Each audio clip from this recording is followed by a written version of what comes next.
নমস্কার বন্ধুরা, আপনাদের সবাইকে আবারও স্বাগত আমাদের চ্যানেল বাংলা সিরিয়াল আপডেটসে। আসুন শুরু করা যাক আজকের ভিডিওটি। আনন্দবাজার বছরের বেস্ট 2024 অ্যাওয়ার্ড শোতে দেখা গেল অভিনেত্রী সৌমিত্রিষা কুণ্ডুকে। ব্ল্যাক গাউনে অপরূপা সে। সৌমিত্রিষাকে ভালোবাসা না এমন লোক কমই আছে। তার ভক্ত সংখ্যা অগণিত।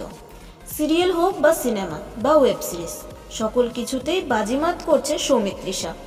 সেই মিঠাই থেকে শুরু করে প্রধানের রুমি এবং কালরাত্রিতে দেবী, সব কিছুতেই যেন সে মন কাটছে দর্শকের। তবে শুধু তার রিয়েল লাইফ নয়, তার রিয়েল লাইফের সাথে রিয়েল লাইফ নিয়েও অনেকটা চর্চা হয়ে থাকে অফ স্ক্রিনে। কিন্তু এসবের ঊর্ধ্বে গিয়েও সৌমিত্রিষা ব্যস্ত তার নিজের কেরিয়ার গোছাতে। সৌমিত্রিষা তার অ্যাওয়ার্ডের ঝুলিতে আরও একটি অ্যাওয়ার্ড যুক্ত করল। গতকাল আনন্দবাজার বছরের বেস্ট 2024-এর অ্যাওয়ার্ডটি দেওয়া হয় সৌমিত্রিষাকে। অ্যাওয়ার্ড শোতে বাবা মায়ের সাথে দেখা যায় সৌমিত্রিষাকে। প্রসেনজিৎ চট্টোপাধ্যায়ের পা ছুঁয়ে প্রণাম করে উপস্থিত সকলকে প্রণাম জানিয়ে মঞ্চে উঠে পুরস্কার নিতে সৌমিত্রিষা। তারপর টোটা রায়চৌধুরীর সাথে কথা বলতে দেখা যায় তাকে। তো বন্ধুরা, তোমাদের এই ভিডিওটি সৌমিত্রিষার এই ভিডিওটি কেমন লাগলো, এবং তার সাথে সাথে তোমাদের সৌমিত্রিষার এই অ্যাওয়ার্ড শোর লুকটা কীরকম লাগলো সেটা আমাদের কমেন্ট করে অবশ্যই জানিও।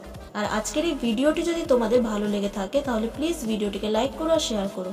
আর এরকম সব আপডেট পেতে আমাদের চ্যানেলটিকে সাবস্ক্রাইব করো। ধন্যবাদ।